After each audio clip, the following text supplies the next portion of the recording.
It's been a while since we've gotten to talk to you back here in the back after a win. So, That's right. Give me an idea how it feels right now to finally be back in the win column. 2 years, man. I remember speaking to Rafa Alessandros. He told me, it's before one of his fights, he fought Tarek Safadine. He's like, man, I haven't had a victory in a year, and I thought to myself, man, I don't know how I would deal with that. And then I got 2 years without a victory and lingering injuries and things like that. It's been something crazy, and I'm so grateful. God has, in my darkest moments, He's picked me up and put me back on my feet, and I truly appreciate that. I was going to ask, along that stretch, were there times where you got down? Am I just no good? Do I not? The worst things, man. You think the worst things. You think about, like, what about the next fight? If I lose the next fight, am I going to retire? Am I done with the UFC? Is the UFC going to kick me out? Like, the worst things come to your mind, and you think the worst thing is going to happen. You don't think the best thing is going to happen, and that's where I think Scripture for me is so important. I go in there, and it just rebuilds me, brings me back to life, and that's been the key thing for me to be able to get back out here and to get a win. How did you trust the process along the way? It's, sometimes people make crazy changes or move or something along those lines. I did make changes. I'll be honest with you. I opened up a gym about 2-3 years ago, and before I opened up the gym, I was 6-1. I had a really big run, and after I opened up the gym, I was 2-3-1. I was teaching almost full time, and I really loved the gym. Don't get me wrong; it's a passion for me, but I realized I can't do both. So for this fight, I actually put the gym completely aside. I didn't teach much classes. I think maybe once every 2 weeks, once every week, and that really made a difference. And then coming out here 3 weeks out, complete isolation from everybody, from everything. I stayed in the mountains, and I love my family. I miss my nieces, I think, the most. I miss my mother, miss my sister, my friends, but that gave me a drive, a focus. I was hungry, and I think that made the difference in this fight. Well, how'd you feel about the fight itself? You had him in a lot of bad spots, but man, he wouldn't go away. Super frustrated about the choke. I got to get back and figure that out. I've never really had that issue before. Most people, when I turn their chin, the chin pops up. His didn't, and that's why I couldn't get a full grip on that. So I think one of the things what I'm going to try to do is, just thinking about it, I haven't watched the video, so I'm not sure, but I'm going to keep a gable and try to squeeze out the gable until I can go through the choke completely. But that's just the process right now. I actually have to go back and look at it and see what I need to do and go from there. Well, last thing for me, I'm sure you want to bask in the enjoyment of this moment for a little bit, but give you an idea what the future holds. What do you want to see next? I'm fresh. I don't have injuries. I don't have a specific opponent to call out. If I do call out somebody, it's going to be my cousin, Elbert. She just got married, so Oya Bruchte Elbert, Wilbert, Allah Chamin Lochun, Machlet Halem Vatama, Roba Bugdainka Turochun.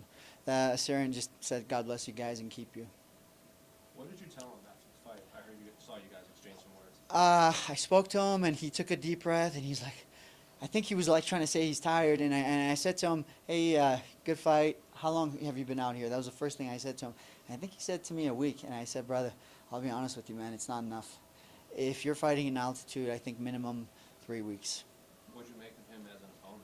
He took that fight on short notice. He took the fight on 5 weeks' notice. And the thing is, 5 weeks is enough to get in good shape, but if you don't come into altitude at 3 of those weeks, you're going to struggle. And I felt him really strong in the first round. He threw me with the whizzer a couple of times here and there, but that kind of worked into my game because the more he's exploding while I'm just hanging on, it just, I'm not really using much energy, and he's using all that explosion, which kind of went into the second round, and I started to be able to move him a lot easier, get the takedowns, and almost had the choke a couple of times.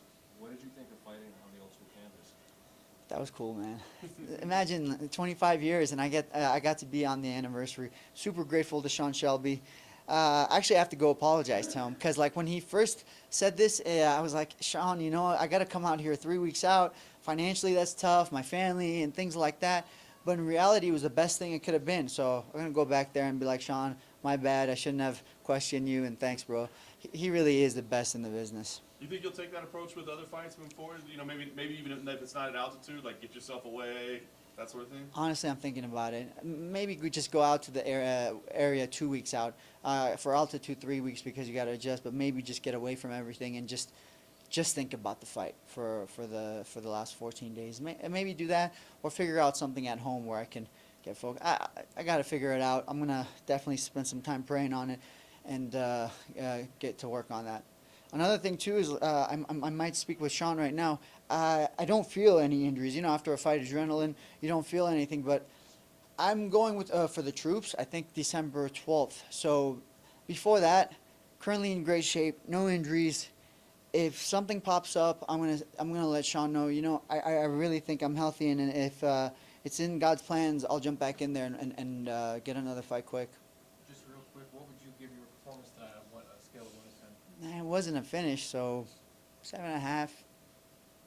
If it was a finish, I would have been happy. But the second and the third round, it should have been a finish. You know, so disappointing. And talking about Thiago, what do you think about him? I Potential? I think he has great potential. I mentioned it earlier. I think he's capable of becoming a champion because I watched his striking, very good striking.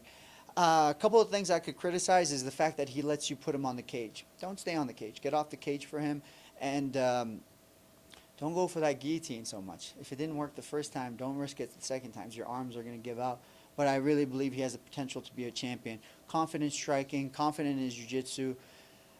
Almost armbar me. Man, that would have been really embarrassing if you got that armbar. I'm a jiu-jitsu black belt. I won a world championship at white belt, blue belt, purple belt, brown belt, and then I moved into MMA. Imagine getting caught in the first, 1 minute, 2 minutes of the fight. That would have broke my heart. So, congrats to him. I think he fought a great fight. It was my day. Did you happen to see the Chaskelly fight with the choke that was controversial? Yeah. Dude. It sucks for the ref because I can understand the ref saying, oh, well, he was kind of limp. But at the same time, what he's saying makes perfect sense. He hip escapes out. When you're stuck in a Darce, you want to come on top of the guy because that angle relieves the pressure. And when you come on top of the guy, you relax. So he doesn't know who's grabbing his arm. He's just trying to relax because it gives him room to breathe, and the ref stops it. So, I mean, the ref couldn't have known. He probably thought he was out. I just feel for the guy. Yeah, honestly, I really do. I don't think that should have been considered a finish. Worst case, bro, just start him standing again. Honestly, just start him standing. Or, be like, okay, what's his name that had the choke? Moffitt, maybe give him the round and then just go forward into the third. Dude, I'd rather lose a round than get finished, you know? Super frustrating to watch. I felt bad for him. What do you think of the use of instant replay? I like that, but it didn't change anything. It didn't change anything. He saw. He's like, okay, he didn't tap, and he wasn't out. But it didn't change anything. Okay, it did change something. I'm sorry. It wasn't a submission. It was a TKO, right? That was the finish? Right. Come on, man. I think it's okay for a referee to say, hey, you know what? I did screw up. I didn't see it. I thought I saw something. I didn't see it. Let's figure something out. Don't just give the guy a win. My opinion, but we can look into that, I guess. The UFC can look into that. The commission can look into that.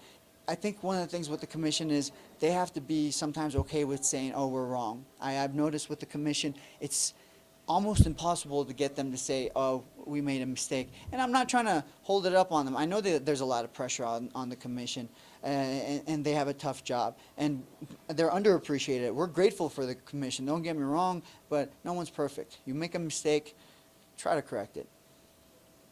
Perfect. Thank you, sir. My pleasure. Thanks, man.